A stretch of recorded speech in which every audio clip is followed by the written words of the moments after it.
All right, good evening, everybody. It's a additional meeting of the school building committee. Tonight is let's see, Wednesday, the 20th of August. First item on the agenda is was a request from the select board to make an adjustment to the budget, and Jeff will go over that first. Can I just clarify, that's not an official request from all the select board? I looked at the contingencies and our track record, so it was from a single select board member. We didn't take a position on this as a group. Okay. All right. Okay. Thank you for That's that. cleared up for Jim there. Okay. Okay. So As one of the liaisons to this committee, I was requested, and I missed the last meeting, unfortunately. that's fine. We originally intended on having this meeting anyway tonight. We thought that, the way the meeting kind of wrapped out last night, we might not need it, but we're back here to discuss it. And this is the natural part of the conversation where we really focus on the final cost, right? What we want to bring to the taxpayers, the risk profile of the projects, and to recap some of that. We've been tightening the winch all the way through in terms of the size of the square footage. At the last meeting, we talked about that. Ultimately, we reduce the ineligible square footage, which helps with the ratio of reimbursable dollars to non-reimbursable dollars, and actually puts you in a good position where you're more than 50% paid for by the state, of course, subject to their review and approval. But it puts you in a much more favorable position than we felt we were back in February when we were, kind of narrowing the options down. And so, at the last meeting, we were willing to go down overall in the amount of the contingency, and the decision was made to kind of, freeze at the 127 million. But I do think it warrants another discussion, and I want to walk through and really explain to the committee where the risk profiles are in the overall project, looking at the budget, and then, have a decision and discussion tonight. So I'm going to go ahead and share a screen so you guys can see. All right. Does everybody see the budget now? Yep. Get that out of your way. All right. So overall, at our last meeting on August 13th, a week ago, we presented the left column here. And so that's the total project budget. And I walked the committee through that. Tonight, we're going to talk about the right column and some adjustments I made. And then there's also, I want to explain where money is tucked away for the greater good, and maybe buried in individual line items that you guys don't necessarily see. And so kind of walk the committee through that so you understand, risk profile as it lies ahead and the amount of contingencies we have. So the first top of the bucket is the 1.3 million. Another thing is I do want to clarify is the number you voted last week actually included that 1.3 million. So the number that would go to the taxpayer is actually less that previously appropriated 1.3 million. So that's also important and helps with the tax impact as it's already borrowed funds. So the project kind of starts forward from there below that line item at this legal fee line item. And so when we met last week, I had put kind of our standard 35,000, and then reminded myself that we did have a filed lawsuit last time around on Clyde Brown. And based on the discussion with the committee, we goosed that up a little bit to 50 grand borrowing from the contingency. I don't expect you to spend that. I never did the first time. Things do happen, but I don't expect you to spend more than 25,000 out of that. But so I've carried 50 and letting you know that that remaining 25,000 within that 50 is uncommitted and not something I would ever see. Traditionally, you spend about 5 grand on legal fees where they review the contracts, answer a couple questions during bidding. That's usually about it. If you do have a lawsuit, yes, it could get up in the 50 range, but I think the majority of that 50 is really uncommitted. But for the purposes of being conservative, I showed half of that is uncommitted. Owner's project management. So I've submitted our fee to Rich, and I know he and a few members of the select board have kind of looked at that. That's within the range of the MSBA pipeline. So a new school projects range around 3.5%. A renovation usually has a longer tail. It's 3.5 to 4%. So we're in at just below 3.74%. That's driven by hours and commitment of my staff as they're on the field for the full duration of those 3 years of construction. And that's made up majority of which is in the construction phase. So that's within the range of what's out there. The item that's available for the committee to discuss, and which we didn't really go into greater detail last week, is a sub-consultant we may choose to carry, or you may choose to carry through us. And that's IDS. What IDS is Interval Data Systems. They are a subconsultant that we've been carrying on a lot of our newer projects. What they do is they help advise the right way to track your building after you open it, right? So they're working with the design team to advise on where to put control points so that when we're all long gone, John Angler and his successors can dial up the building, him and Bob Weiss, they can really see where it's performing and not. It doesn't have to be this $150,000 number. That's, kind of all in the design phase, construction, and the post occupancy. We could dial that up or down. So that whole 150 I've put in is unearmarked. We could take a third of that, two-thirds of that, or all of that. And that's a decision you guys can make with John Engler down the road. Other costs that are a little on the fluffier side are permitting. So permitting, we carried 75,000. That's generally what I carry. Traditionally, we spend less than that. I think at Clyde Brown, we might have spent somewhere in the high 40s for your outsourced electrical and plumbing inspections, as well as the peer reviews for consultants. So I've got about 25 grand extra in there. Insurance is only going up. I didn't want to say there's extra in there, but I believe there is. This used to be $1 a square foot, so you'd have 150,000 square feet for a 150,000 square foot building, but that's doubled since COVID. So I had that kind of conservatively at the 350. I do think there's cushion within that number. Other administrative costs, and so this number is miscellaneous town costs, fees, items that the town may expend, and then additional commissioning it should you choose to incorporate it from the MSBA's consultant or any other additional costs that may be incurred. Majority of that is unearmarked, so 200,000 of that is available. Designer fees. So Chris and his team have submitted first a base services proposal to us. We've reviewed and edited that and agreed to a number below the MSBA's cap at 10%. So it's around 9.7, I think the number was, or 9.97, I think the number was. So it's close to the ceiling, but below it. Again, same as us. It ends up at that higher range because of the longer duration of an ad reno, and they will have a longer and more drawn out process with multiple phases of elements. So you're doing the same thing multiple times as you sign off on your mechanical, electrical inspections from your subconsultant. So we thought that was fair. There is 100 grand set aside in other basic services. So that is if permitting is more challenging, if you ask for more elements, if things come up along the way, we parking lot at 100 grand in uncommitted funds for the designer should it be needed. From there, we drop down to their reimbursable services. So the first 35 grand would be if you want to do exploratory work with your CM, really opening up walls, testing the roof, doing additional exploratory work. We could spend that or not, but I haven't shown that as uncommitted here. Printing over minimum, nobody really prints anymore, so we probably spend about 5 grand. If you wanted to do bigger things, there are opportunities to spend some additional money there and have boards and presentations. But you're past the vote, so generally we don't spend that, so it's about 10 grand there. Other reimbursable services, fully available, that 40 grand. Hazmat, I carried the number that TAPE submitted to us for your consultant. Again, it's hazmat in multiple phases, so that's a drawn out process. Geotech, he had submitted a number of about 60 grand to me overall. I assumed there would be some soil testing for whatever minimal export we have, so I rounded that up to 100. And I've carried another 150,000 on top of that should we run into more soil testing or other issues along the way. Again, a cushion associated with other reimbursable consultants. Site survey, Chris's cost to us was 10 grand. I put that up at 40. We may choose to extend the limits of the survey. We may be required to do things as part of permitting related to the intermittent streams or brooks or wetlands on site. So there's some money set aside for both wetlands and survey should permitting require that. That's another 55 grand.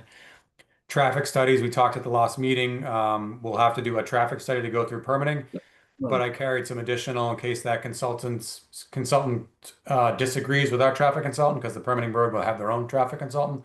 If that process gets drawn out or they require a post occupancy, I carried another 50 grand there. So you see there's, another $400,000 in the design phase of available dollars, as well as another 400,000 between other administrative costs and OPM of uncommitted funds. Recording fee is just a standard number I carry. We may not need that. Generally, we don't. One tweak I made since the presentation that I sent out to you, the packet I sent out to you earlier this afternoon, is I actually wanted to draw your attention to the fact that we're carrying the higher of the two cost estimates.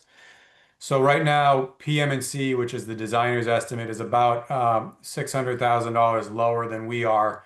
And I had fluffed up the construction number about 75 grand on top of that after my review last week that I borrowed from the overall contingency. So really what that means is about $680,000 delta between the two estimators and how they see the job. We carried the more conservative of the two, right? We both feel confident that we can do the job for PM&C's number, but going into town meeting, we carried the extra funds because it is an ad reno and you don't know what's around the corner. So within the construction number, there is 680,000. On top of that, I'm going to jump over to a different budget for a second. As an example, in PM&C's estimate, on top of that, we have the design and pricing, which is your estimated contingency of $6.9 million and escalation of 4.3.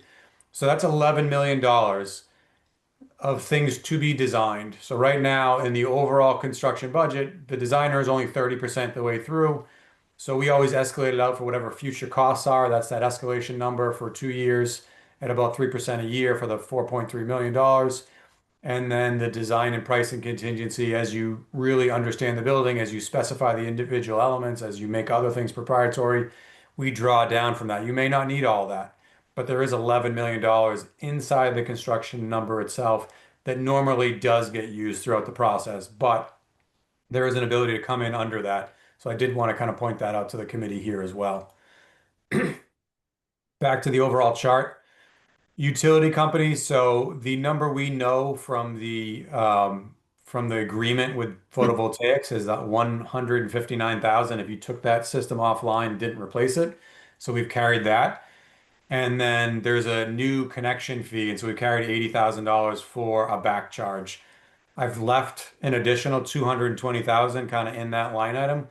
If we don't use it for utility, that can go to any other line item and be redistributed throughout the project budget. But I parking lotted it there as a place for risk factor. I don't think we'll need it. I don't think we need a new gas service. So I don't think that's going to be eroded. So that 220 is available. Testing and inspection, if you don't need it, you don't spend it. I carried a number of 250,000. I think we can certainly do this job for under 200,000 because there's a good chunk of it is a renovation versus new construction. Potentially as low as 150 if we're diligent with the testing budgets. Other costs, this is move management. We got 4 or 5 moves in the project.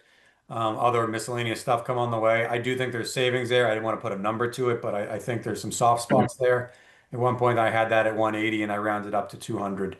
So there's at least, I think, 20 grand kind of in there. Furniture, fixtures, and technologies. So this is the last thing you buy, right? Should we run into problems, we can choose to reuse more furniture. We can choose alternate bid products for furniture. There's definitely money within this $3 million to make a cushion should we need it when we get to that project, which is essentially part of the project, which is essentially halfway through construction.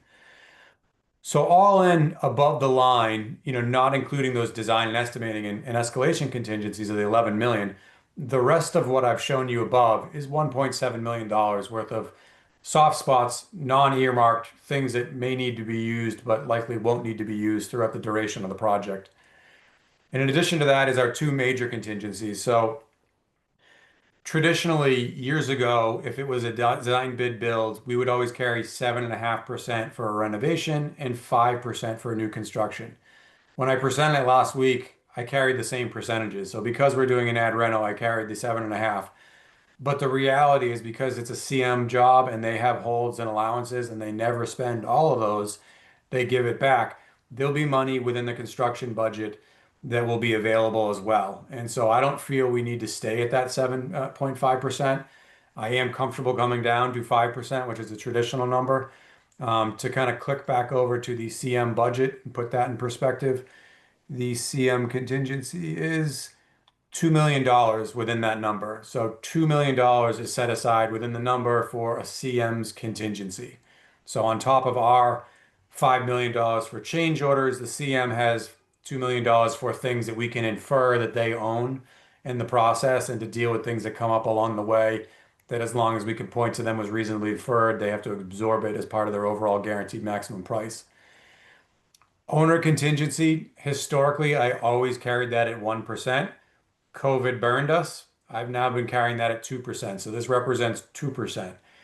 So that is more conservative than we've done in the past, but normally I would carry that at half for all the pre-COVID jobs. So between your pure contingencies, you have $7 million. So when you add that all up, that's $8.8 million worth of unearmarked money to deal with all the risks that come up along the way. And on top of that, there is the CM's contingencies, the design and pricing things that are not shown within that $8.8 million number. And so, in talking with TAP A and looking at the numbers and taking a real fine look at it, we're comfortable with this. We still think it's more than adequate to deliver the project. CMs like to give the money back at the end of the job. I don't, because you got to go through the hard place of asking for the money first and then come back and give back the big check at the end of the job. So it makes more sense to kind of go in with the right amount of money. This committee has already, dedicated themselves to making sure you deliver things on budget and being judicious with your money, right? So throughout the process, there's always opportunities for value engineering. Should we hit things during design, or alternative finishes at the start of construction, or alternative FF&E halfway through construction? So there are always levers that you can pull if you're starting to feel uncomfortable with the amount of contingency that you have heading into construction or halfway through construction. So with that, I kind of turn it back to the committee. One more final point I want to make. When you do this, when you take that $2 million off the top, that's all your money. So what it does is you see the MSBA needle barely moved. We went from 63.7 to 63.6, right? The town share dropped by almost $2 million, the amount you took out. And that's because you're paying for the cream on top. Everything in the contingency after 2% is ineligible. And so that's all on the town's dime. And so I do want to draw that to your attention because it is relevant and real as it goes to the voters and what's out there. So with that, I'll kind of open it up to questions.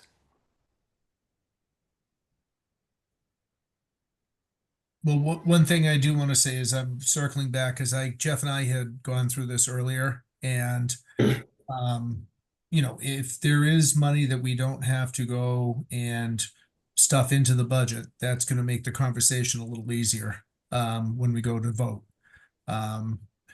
That's a key thing there. Plus the fact that we went through Tepe and Vertex went through everything and they were pretty thorough.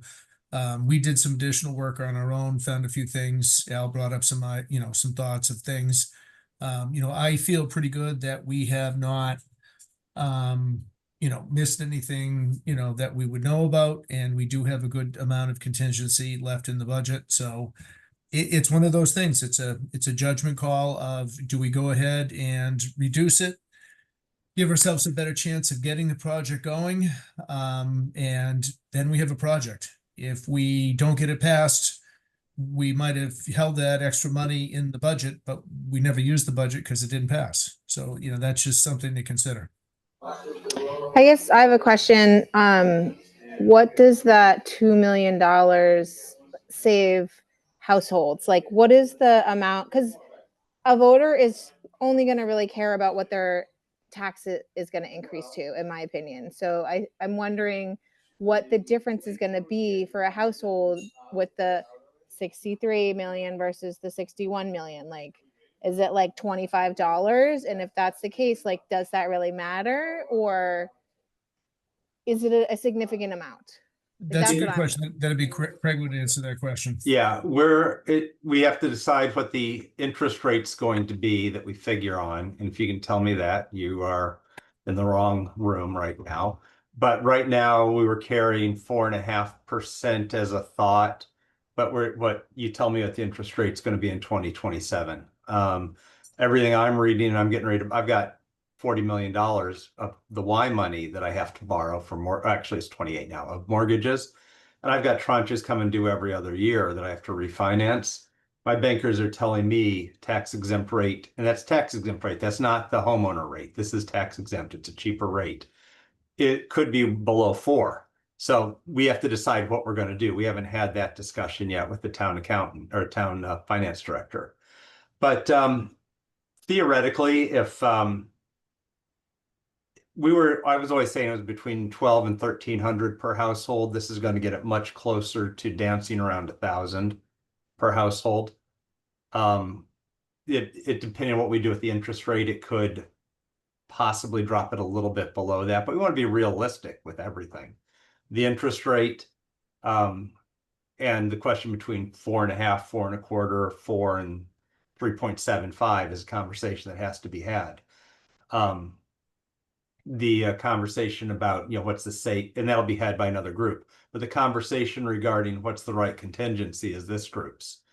And the only way we're going to get this number down is through those two factors. There's not a lot of other stuff involved in it, really. And nobody wants to have a project where we don't have enough money, but I don't also want to be turning back $2 million at the end of the project well, I don't want to not do the project because we have a number that is $2 million too high. It's great that we were able to turn it back on the Clyde Brown School. Rates are ridiculously low when we did that one. It was a great time to borrow and everything else. So it will make a difference on this one. And we did give 4 million back, or didn't borrow 4 million on the Right. Clyde Brown. It was So, I four, mean, that's right, not two. Yeah. Could I Right. just interrupt for, I'd like to just, what the taxpayer ends up paying for is what the project costs. If the Right. project costs less than what we've budgeted, the taxpayer pays the lower amount. So the contingency is not spent, then the taxpayer doesn't pay for it. Right, but if we go out there and say that the project's going to cost $1,400 per household with a sizable contingency in it, and then when we finish it, it actually only cost $1,000 per household because of we didn't spend the contingency. Question is, do we get off the ground with $1,400, ask or not? That's where the question comes in. Can we pose to the public a range rather than a number? Can we say it's going to cost somewhere, if we don't use a contingency, it's going to cost you as a family potentially $1,000. But if we do need it, it's going to cost $1,400. What my comment on that, Al, is that, you've seen the stuff on Facebook. They're going to take the worst number, then they're going to say, hey, we don't even know what we're doing, and they're going to blow it all up. So I think we need to come in with a hard number. And the Well, other piece yeah, of that well- is they're going to say that what project has ever come in on time or below budget? And Ours what's have, gonna but what's they gonna don't happen know. if we have to put our hand back out later? We'd have to go to town meeting. Yeah, We had to do that before, not we, but the building committee earlier.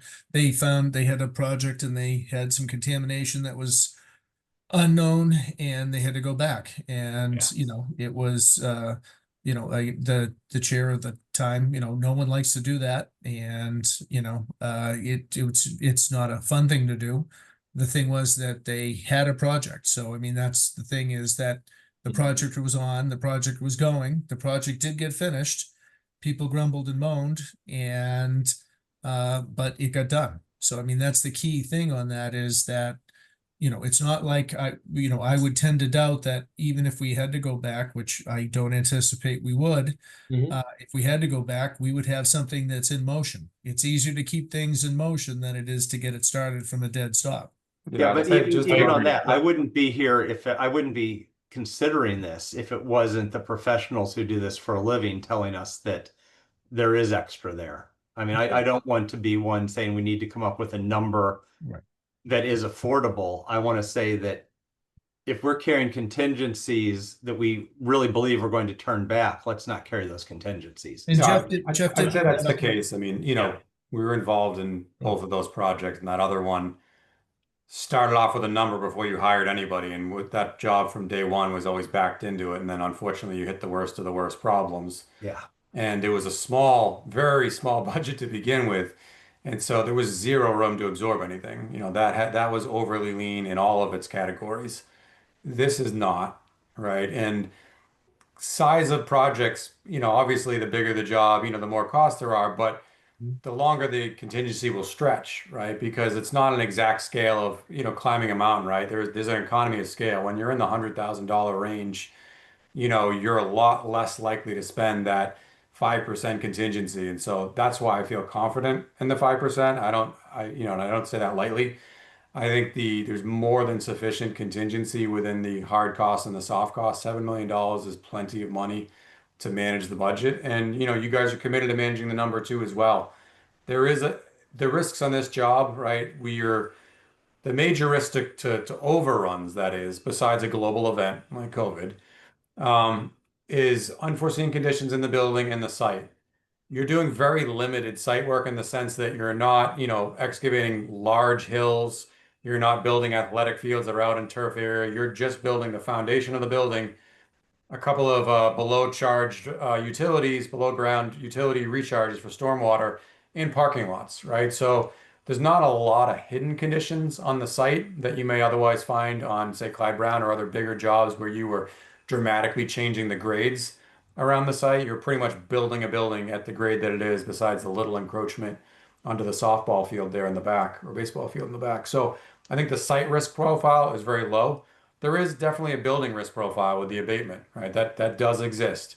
That is the place, if we're going to hit something, that we are going to hit something. But $5 million goes really far when it comes down to handling things of that nature. And none of us want to run into it, but there are dollars in this budget that can absorb the types of things we would likely hit in a renovation project.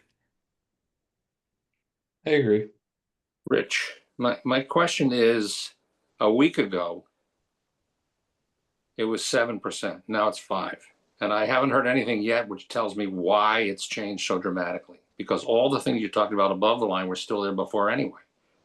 So the last time we looked at it, I guess that what you said earlier, Jeff, was because it's a combination reno and rebuild and new, that we're going to move off the 7 and go to 5. And I'm struggling a little bit with why it was good enough a week. So 1 week ago, and it's overspending today. I'm just not hearing the direction. No, that's fair. I'll take the hit on that one, Jim. No, it's not a Mike, hit. Question. No. That's my job. That's my job to take that to be the one advising that. I carried it at 7% back, and when we were looking at PSR and we were considering all the options, and I never lowered it down. I thought we were gonna have a little more robust conversation last week, and it wouldn't necessarily get to the final vote. Last week we were still reviewing our fees and the designer's fees and tightening a few things up, and so I thought we would always kind of come back for a vote tonight, and I would have tightened a few of those things up, but we kind of got on a path last week and we went forward with the number as the not to exceed ceiling. I probably should have paused and gone into greater detail about that. When we look at that contingency, I would have done at least a hybrid, right? Think about what's the risk profile of the renovation portion versus the new build, right? And it's a 2/3, 1/3 at a minimum, right? 1/3 is new, so that risk profile should be below 5%, and 2/3 is reno. That risk profile could be either 5 or 7.5%.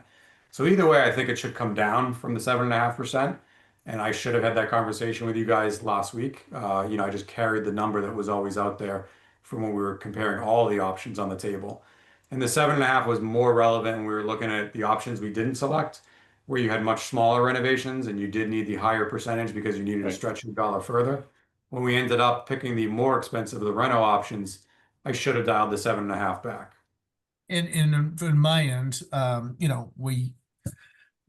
always it's always nice to have extra money. So, when we had a little extra and it was 7 and everyone seemed okay with it, I was okay. I mean, Craig brought up a good point, and hey, can we pull something out of it to make it a little more palatable? And then we went back and talked to Jeff, and he said, yeah, there's, money that we could dial back. I think had we had the conversation last week, with Craig there, we might have, changed the way that we went. So, part of what Jeff said is it's a conversation. So we made a vote last week. It was a good vote. We had some more information. We have the opportunity to make an adjustment if we decide we want to. If everyone feels good about it, then we make another vote. If, there's some hesitation, the vote could go either way. I mean, personally, I think I'm okay with what was explained to me. And, you know, like I said, if the shit hits the fan and, you know, they decide, people decide not to sell us steel anymore and it quadruples in cost, you know, that's going to be a whole different conversation. But that's something we can't predict. Yeah.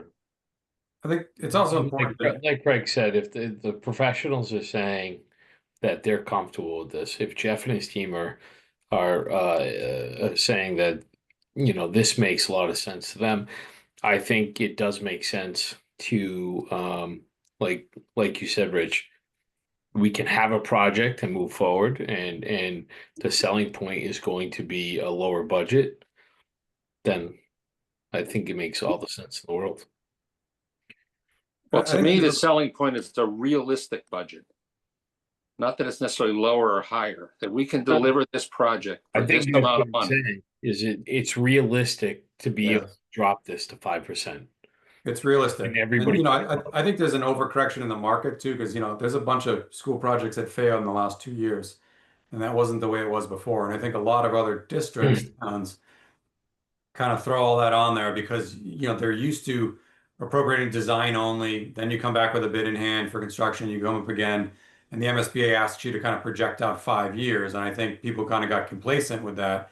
And you added in lots of contingencies. And I think, you know, we as a group, your committee, you needs to be aware of that market condition beyond Millis, right? Like what's kind of happened in the market and that kind of overcorrection that's kind of going on out there. And so we're seeing a lot more competitive bidding. You know, that'll apply to your filed sub bids. You know, we are going CMA risk here, but we're seeing very aggressive bidding right now, you know, and we're going to go out to bid in a year from now. We can't guarantee what it's going to be, but we're seeing competitive bidding.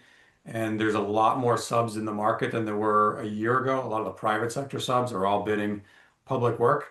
People that were traditionally only CMs are now actually hard bidding work too. So I do think you see more aggressive pricing as a whole in construction. So it's another factor that, you know, leads me to feel safe about the number, right? And that I did not reflect that in the overall construction budget, right? That $98 million doesn't assume that aggressiveness kind of continues on. It kind of keeps escalation at the 3% a year.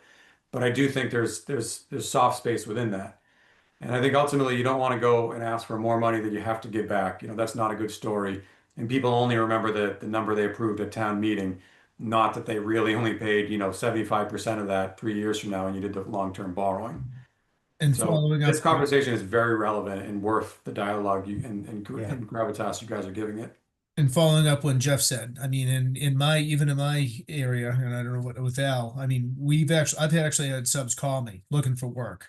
So there is a slowdown that's going on because, you know, I've had guys that, you know, we had a hard time getting people, and they basically call and saying, hey, do you have any work? So I think there is going to, like Jeff said, I think there is going to be a correction from the, you know, go, you know, past 10 years. I think it's going to slow down.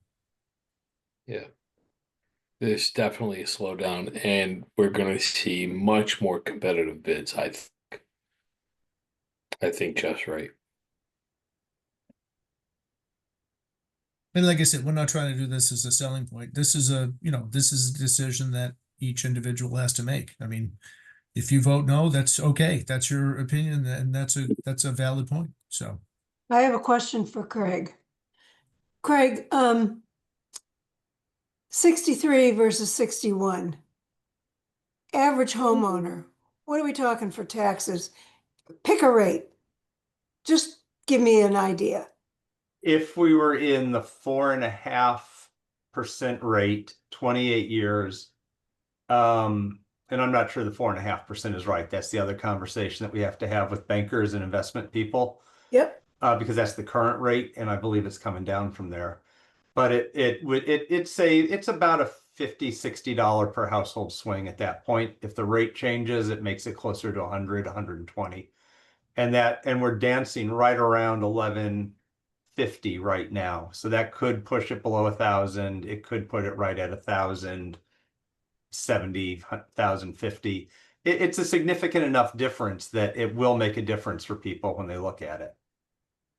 And we don't want to have, again, a number that we talk about and then we don't use 4 million of it. I mean, it was different when rates were low and it was an earlier project, but rates are going up. You don't want to advertise higher than our rates are up. They might be coming back down. They might be correcting back down again. And just so everybody knows, tax exempt bond rates are about 80% of prime. So that's not what you can get a mortgage for. That's what you can get a tax exempt bond on. So yeah, so that's a different number. If interest rates are around the 6, 80% of that is what you would be paying on a tax exempt project.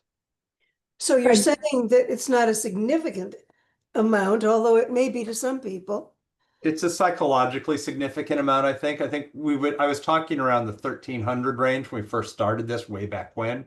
Yeah. And I think it's getting closer to comfortably saying 1,000, and I think that's the work this committee's done, and especially on the contribution ratio. I mean, that's where the real change has occurred.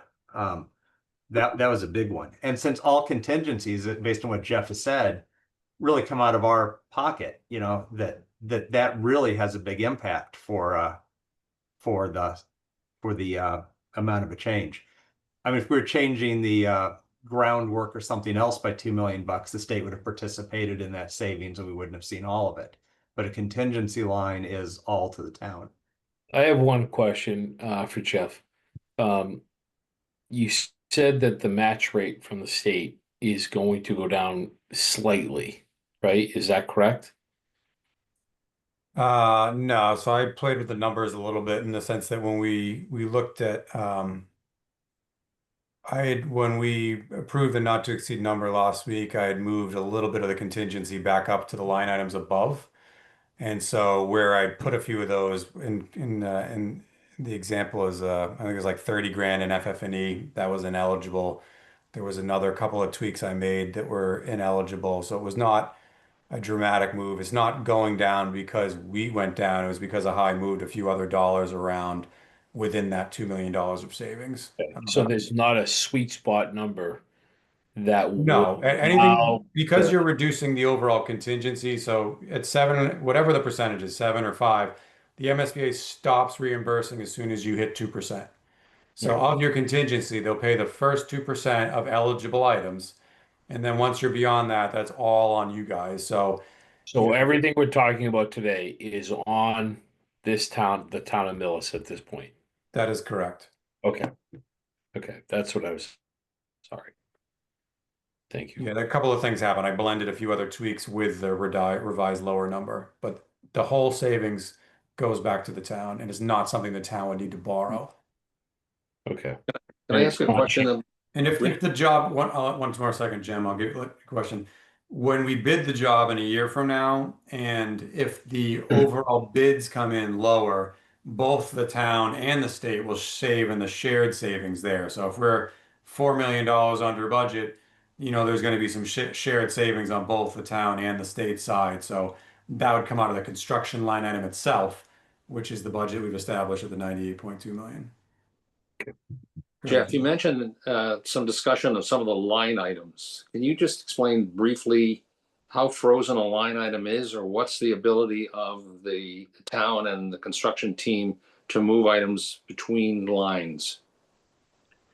Just process, Jim. So I have to submit paperwork on your behalf to the state every time we move it from a line item to another. They then do an evaluation to see whether that move was an ineligible move or not an eligible move. An example for that is if you went to pay, your OPM, your architect, an additional service, but you're over your cap, you may take it from, an ineligible item to you may spend something in an ineligible line item.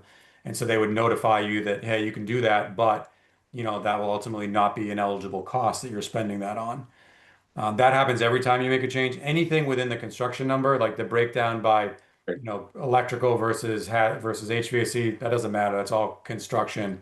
Design and OPM is all design and OPM. But if you're moving it from those broader categories of FF&E to a consultant or from FF&E to construction, those things would be kind of ineligible as you're pushing them from one bucket that may be eligible to a different bucket that is not eligible because you're already over the caps. Hope that answers your question.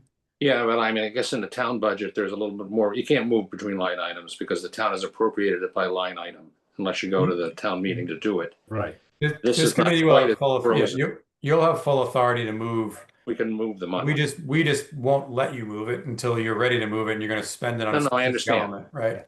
Well, you talked about some flexibility above the line, so to speak, as part of the, see, to me, this is all about risk, right? What's the risk that we go over? The risk of going under is great. I mean, I don't mind going under, not by millions, but a little bit. But to me, the contingency risk really was around what is the risk that this project will exceed what we expect it to exceed? And if a 5% risk premium is recommended by our consultant based upon all your experience, et cetera, I can live with that. Knowing full well that there's some additional risk here. I don't think it's going to make a huge difference to the taxpayer one way or the other. I mean, it's a lot of money, but in the great scheme of things, it isn't. What the taxpayer wants to know is we fine-tuned this. We've got it as close as we can. We've thought about the taxpayer all along the route here. And we believe that the 5% number is going to be a good number that the taxpayer can count on. And if that's what the recommendation is, then I can feel support. I can support it, even though it's moved $2 million in a week. Right. And just to clarify what I was describing, so this whole section here is the architectural engineering. So you could move money as a transfer from the geotech to the hazmat or the geotech to the surveyor. So this 150 is available to kind of reallocate, and these are all eligible costs. Right. So that would be eligible. Same thing up in the administrative section, the other administrative cost, the 200 is eligible. Permitting is not. You can't, the state won't let you pay yourselves for inspections. So if you moved some of that 200 up to that line item, that's an example, would be ineligible, but you could still move it. Anytime we spend out of the contingency down at the bottom, we tell them where we're transferring it to, and they Yeah. tell us whether it's ineligible or not. We'll know ahead of time generally, but that's the way it exists. But at the end of the day, there's $8.8 million of uncommitted money that is available for anything that comes up along the way, in addition to the $11 million within the construction budget of to be defined elements as you get through escalation and design contingencies. And we feel that's a reasonable number for the project you guys have put together. Okay. Thank you. Craig, I have one more question for you. Yes. At one point, you were considering rebundling the debt? It's I'm sure this- complicated and it can't be refinanced, but you can change payment. I've got a 2-hour meeting with Jody so I can get my head around it. And then I have to spend another 4 or 5 hours talking to her to get everybody else's head around it. Because this is a real complicated thought. But basically what it would do is it would keep our debt level, our total debt level, Right. which might lower it a little bit at the beginning, and it won't fall off as the library comes due, as the Clyde Brown comes due. It'll just continue out. I don't quite understand the mechanics of it yet, but I'll get there. I don't know municipal financing that well. Well, when bonds are sold, they're sold for the duration and you can't refinance them because the Right. bondholder has bought that for the 30-year period or whatever the hell it is. Right, but there are ways we can play with the internal funding of it that keeps the cost. I to like the taxpayer. term manage. Yeah, Yeah, man. that's a better way. We can manage the internal payments in such a way that it keeps the cost to the taxpayers much flatter than having these Yes. giant spikes, Right. you know, And, and troughs. and that gives us maybe a better rate? I Maybe. don't want to speak to that yet because that's Okay. a complicated one, and I don't understand it well enough to have an opinion. We're at that sweet spot where municipal and nonprofit financing and bonding are similar. Now we're getting to something that's totally different. Yeah, I would just refinance my whole package in the nonprofit world. Yeah. If we vote to reduce this, and in the end we're wrong, and we have to go back with our hands out, is that portion of the money, is there a potential for that to have a different higher interest rate? No, we'll do borrowing bond anticipation notes is what they're called as we go through the whole process. So when we need when we need $20 million, we borrow 20 million, and we need another 50, we borrow another 50. So we borrow these anticipated amounts. When everything's done and the building's built, then we bond the whole package. Okay. Yeah. Okay. Thank you. I think it's a good question, though. It's not Yeah. not going to catch us with the proverbial pants down and wondering how we're gonna do it. Yeah, And the rate you're borrowing is really at the end of the project, right? Right. You know, you're making a projection on the 4.5 now, but you're not actually borrowing that till 2030, right? I mean, because you're actually building the building, opening the doors. You've only used band borrowing for those 2 to 3 years, and then you're borrowing the entirety of the process. So In the end, yes, we might have to ask for more money, but it's not any more for the loan percentage. Right, it'll be the same rate and 2030. I was, yeah. If you can tell me 2030 borrowing rates, I'm gonna listen to you if you're right. Yeah, but I mean, the reason for the contingency at a reasonable rate is to minimize the risk that we have to go back. That's the Right. point. And if Right. this contingency is not enough, I don't think it's a good idea to try and punt it. You're telling me it's enough, then I can certainly support it.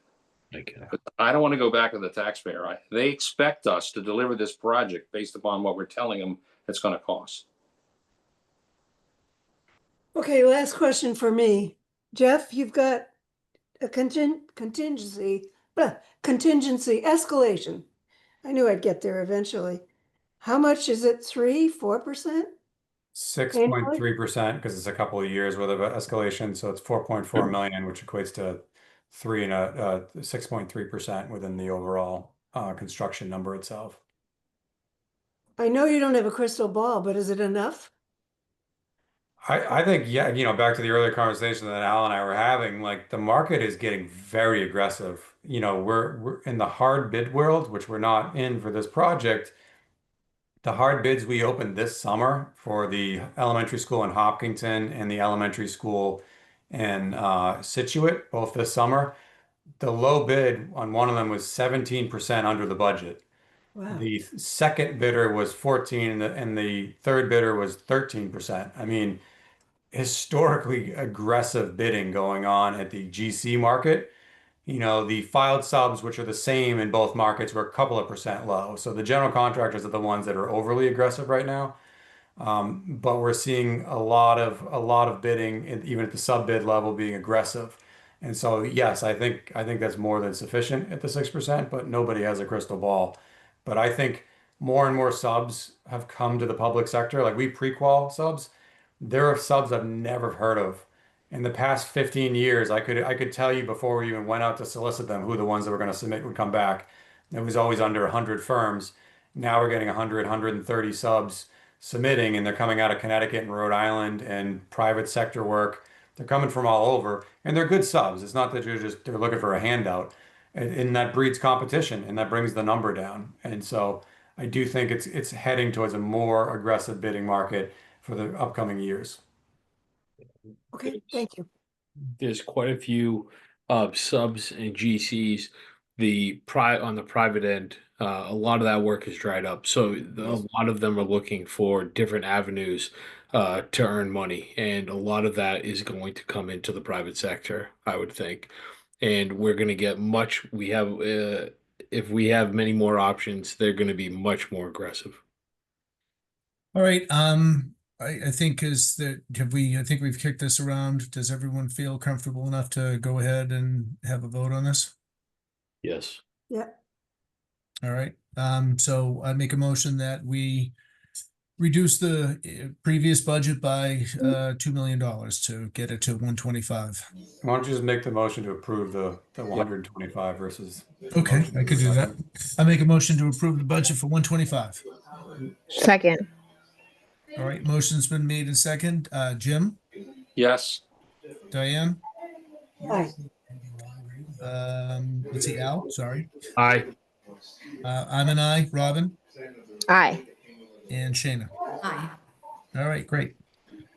All right, we have one other item on the agenda for the SBC, would be the approval of Vertex's invoice. And Tepe. And Tepe, sorry, and Tepe. Thank you very much. I'm going to leave. Don't like to approve bills. Thank you. Craig, actually, before you jump off, Yeah. quick question. When do you think you will go to the banks for the rates so that I know for messaging? Oh, we won't be able to hit the banks until we have a final cost. So it's going to be what Jeff said, 2030 when it's built. And that's the question of what rate do you use, and you're a long ways out of 2030. So you guys will decide like Right. an estimate. We're going to talk to bond counsel. We're not going to make a decision, just like Jeff's our professional on the cost. Bond counsel will tell us where they think that interest rates will be. We'll also talk to my bond counsel, and they owe me a few favors with the business I'm placing with them. And if we have radically different numbers coming back from both sets, we'll have to have a conversation. So we'll figure that out. Do we have an idea of when those conversations will Once we get happen? the final hard number here, we'll start having the hard conversations with bond counsel and the date that we have. So if we know we're bonding in 2030, and we know that the final number is 125, then we can start having those conversations for real. We don't like to have 15 or 20 sub conversations. They've given us a couple already, various positions, but now it's time to do the real. But this is estimates on what's gonna pre-town cost. meeting, right? I'm sorry? Pre-town meeting? Oh, yes, Yep. absolutely. We'll have a number that we will stick our flag in the ground on in probably mid-September is what I'm betting for sure. I mean, I think, when will we get a absolute real response back from MSBA? So it used to be mid-September, late September, but right now they're very busy, so it could trickle into the beginning of October. But by the end of September, they'll tell us what the eligible items are, and they'll dial in the town share versus their share. So I think by the end of September, if not first week of October, we'll know that number with certainty. Okay, that would be the that would be MSBA's the vote is the end of trigger. October, so it'll be before your town meeting. That'll all get voted by the state. Yeah, and at that point if we have to do something a little earlier, we can work on that with Jeff's estimate, but we can talk more about that as we get a little closer. Janie, were you asking because of the PAC? Mhm. Yeah, Yeah. they're working on probably trying to get communications products out, and that's Yes. take some time. Yeah, but we can design around a placeholder and then get ready to go with it, because you're a placeholder and amount. You can do everything else with the layout on that and then plug that at the last minute and get it out. In the time frame that I've seen that we're working towards, end of September would be adequate to get all the communication pieces going. October's pushing a little bit, Yep, I agree. Okay. Well, thank you. Enjoy your votes. Great, thank you. Thanks, Greg. All right, let's see here. Kim, if you could drag up one of those invoices, if you don't mind. Yeah, this is Taipei and the total down here. Can you see that? I can. All right, so I make a motion that we approve an invoice for a TAPay for professional services for the month of July for the amount of $66,200. No, That's it. $66,235.68. Sorry, Mike.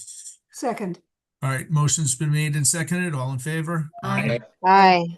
That passed unanimously. Okay, let me just switch over here to Vertex and the amount is right down here. Okay, perfect. I make a motion to approve the invoice for professional services for Vertex for the month of July for the amount of $14,222.25. Second. Motion's been made and seconded. All in favor? Aye. Aye. Passed unanimously. All right, I think. Rich, that- can I just Yep, ask go a ahead. question? Yep. Maybe if Craig's not going, do we have a time for the select board, school committee, and our meeting on Monday? 7:30. 7:30 we're scheduled? Great, thanks. Yep, room 229. I know the room, I just want to know the time. Are we the only agenda item, or are we first on the select board's agenda?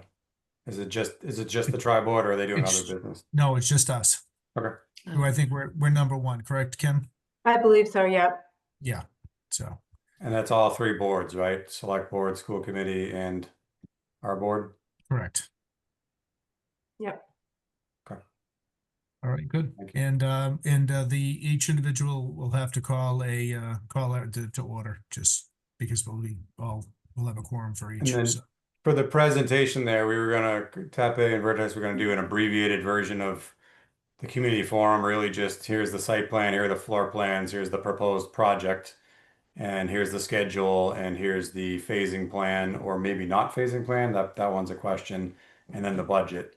Do you want us to drill down on the phasing plan or just talk about the floor plans, the site plan, the schedule, and the budget?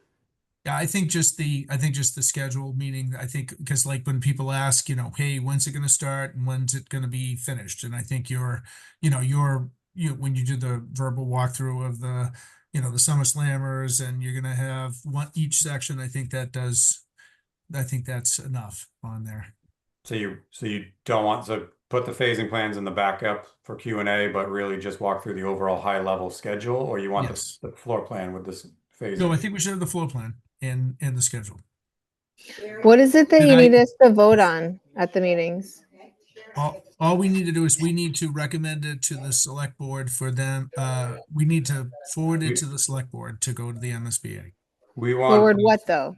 we Like what- were, Robin, we were requesting that the school committee vote to endorse the recommendation of the school building committee, or you could vote to approve the project as well, depending on the wording you choose. But essentially, you're endorsing the project to move forward to be submitted to the MSBA. So But if- like, haven't we already done that? So I guess like, what is the difference between what we did earlier to endorse the project of the 4A, whatever, N1? Because it cost a different amount back then. Now you have a final solution. So the purpose of it is that you're looking to show unity in the town to the state, that the boards that represent the project are all in favor of this project moving forward. So it's a support vote for the project.